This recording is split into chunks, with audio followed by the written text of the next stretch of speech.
आज मैं लेके आई हूँ आपके लिए बंगाल की बहुत ही फेमस मिठाई की रेसिपी चमचम, जिसको बहुत ही आसान है घर में बनाना। तो इस भाई दूज आप इस रेसिपी को ज़रूर ट्राई करिए और यकीन मानिए इतना आसान है इसको बनाना कि आप इसको बार बार बनाना पसंद करेंगे। तो रेसिपी को शुरू करने से पहले अगर आपने अभी तक चैनल को सब्सक्राइब नहीं किया है तो इसको ज़रूर सब्सक्राइब कर ले। तो welcome back to my channel cooking shooking with Kajal में आपका बहुत बहुत स्वागत है। तो इसको बनाने के लिए सबसे पहले मैंने यहाँ पर एक हैवी बॉटम की कढ़ाई में 2 किलो गाय का दूध लिया है। तो आप इसको कोशिश करें कि गाय के दूध से ही बनाएं ताकि जो आपके चमचम है वो काफ़ी ज़्यादा सॉफ्ट बनकर तैयार हो।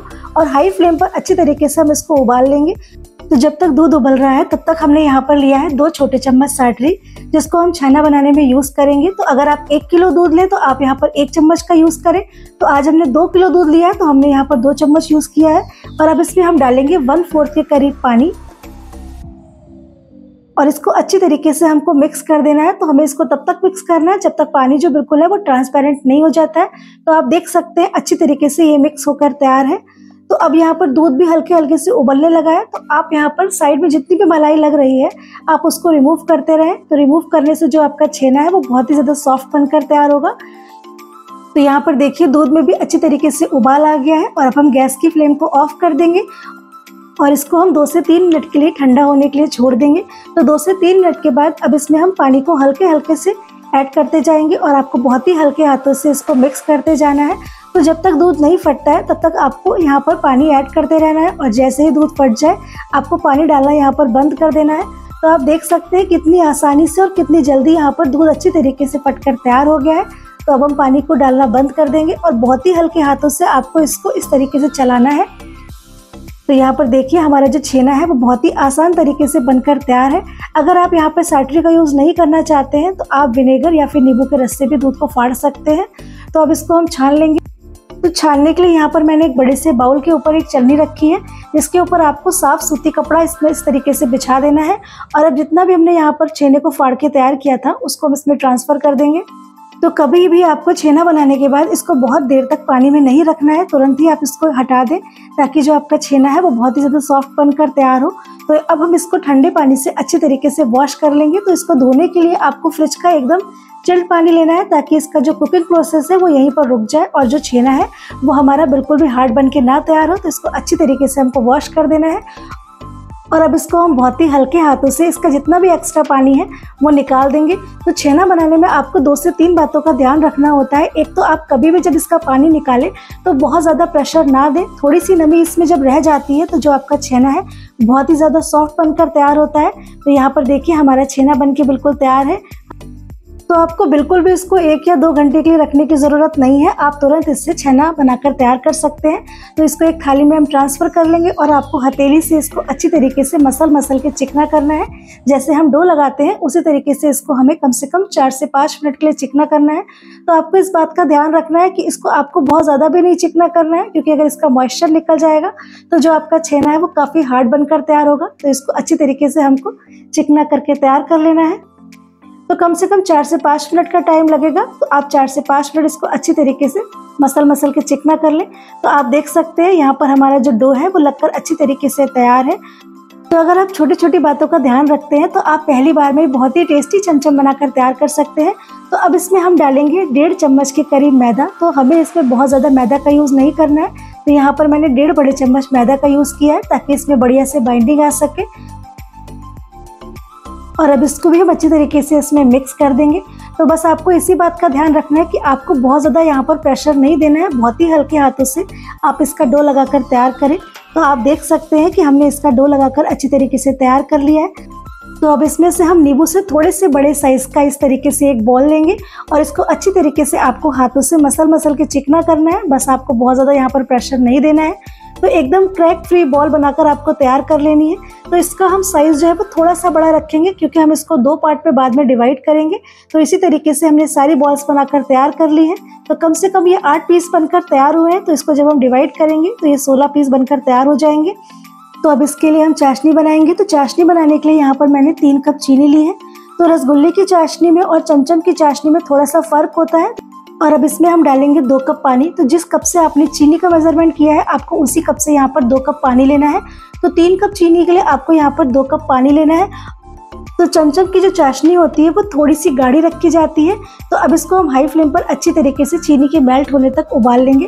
तो आपको यहाँ पर अपने गैस की फ्लेम को हाई रखना है और चीनी को अच्छी तरीके से हमको मेल्ट करना है।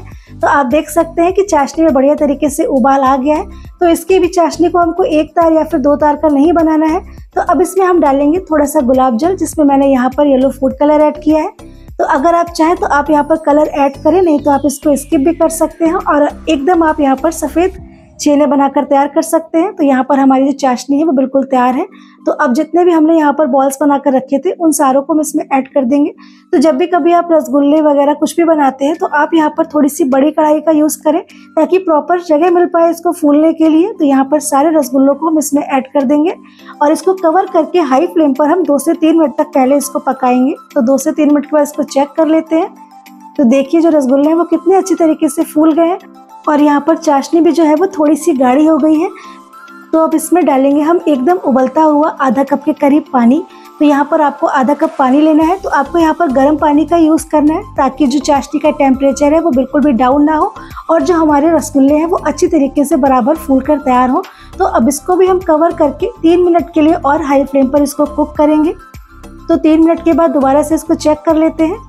तो यहाँ पर थोड़े से पानी को अभी हमें और ऐड करना है। तो लगभग आधा कप पानी आपको यहाँ पर और ऐड करना है। तो पहले हमने आधा कप पानी लिया था और आधा कप पानी हमने यहाँ पर और लिया है। तो टोटल चाशनी को बनाने के लिए हमने यहाँ पर 3 कप पानी का यूज़ किया है और इसको कवर करके अब आपको मीडियम फ्लेम पर इसको 10 मिनट के लिए कुक करना है। तो 10 मिनट के बाद इसको चेक कर लेते हैं। तो हमारे जो रसगुल्ले हैं वो कितनी बढ़िया तरीके से फूले हैं, आप देख सकते हैं। तो बहुत ही अच्छी तरीके से ये सेट भी हो गए। तो अब इसको अच्छी तरीके से आपको पलट देना है। तो जब भी कभी रसगुल्ले सेट हो जाए तभी आप इसको पलटें, क्योंकि पहले ये काफ़ी सॉफ्ट होते हैं तो ये टूट भी सकते हैं। तो अच्छी तरीके से आपको इसको पलट देना है। तो रसगुल्लों को बनने में कम से कम 20 से 25 मिनट का टाइम लगता है। तो पहले 6 मिनट हमने इसको हाई फ्लेम पर कुक किया था। तो इसको दोबारा से कवर करके 10 मिनट के लिए मीडियम फ्लेम पर इसको अच्छी तरीके से हम और कुक करेंगे।